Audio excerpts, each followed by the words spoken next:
हरियाणा की 23 साल की मशहूर मॉडल शीतल उर्फ सिम्मी चौधरी की सोमवार को सोनीपत जिले के खरखौदा इलाके में नहर में शव मिला।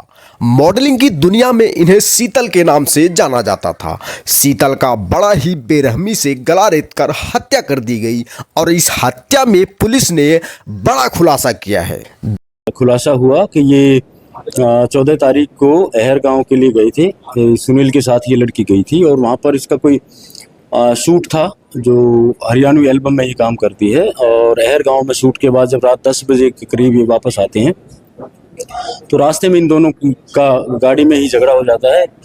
किसी निजी बात को लेकर इसके पास कोई कॉल आया लड़की के पास किसी लड़के का और ये मना कर रहा था, तो इस बात पर झगड़ा हो गया उनका। और गाड़ी में पहले से चाकू इसने रखा हुआ था, तो चाकू से उस लड़की की इसने हत्या कर दी। और डेड बॉडी को छुपाने के लिए, सबूतों को छुपाने के लिए और एक भ्रमित करने के लिए कि ये इत्तेफाकिया घटना हो, उस नहर को लड़की की बॉडी सहित इसने नहर में गिरा दिया। और खुद ये तैराक था, तैरना इसको अच्छे से आता था, खुद ये निकल के तैर के बाहर निकल आया। दरअसल सुनील नाम का आरोपी शीतल का कातिल निकला, जो शीतल का बॉयफ्रेंड था।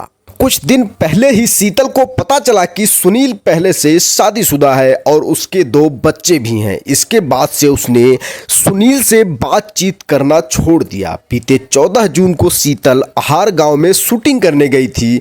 सुनील भी वहां पर पहुंच गया और वहां से वापस लौट रहे थे। इसी दौरान शीतल के फोन पर किसी लड़के का फोन आया, जिसको लेकर शीतल और सुनील के बीच में विवाद हो गया। विवाद के बाद शीतल पर सुनील ने चाकू से ताबड़तोड़ कई वार कर उसकी हत्या कर दी। हत्या के बाद शातिर तरीके से लाश को ठिकाने लगाने के लिए गाड़ी को नहर के पास ले गया और नहर में कुदा दी। उसको तैराकी बहुत अच्छी तरह से आती थी और वह खुद तैरकर बाहर आ गया और उसके बाद नहर में गाड़ी गिरने का ड्रामा करने लगा। जांच में एक और चौंकाने वाला मामला सामने आया है। दरअसल पुलिस जांच में सामने आया है कि शीतल की कम उम्र में शादी हो गई थी। लगभग 15 से 16 साल में ही उनकी शादी कर दी गई थी। इसके बाद 2 बच्चे भी हुए। 4 साल पहले तलाक के बाद वह बच्चों को पति के साथ छोड़कर बहन के पास रहने लगी थी। आर्थिक स्थिति कमजोर होने के चलते उसने सुनील के जरिए ही मॉडलिंग में कदम रखा। पूछताछ में आरोपी सुनील ने बताया कि शीतल के लिए उसने जमीन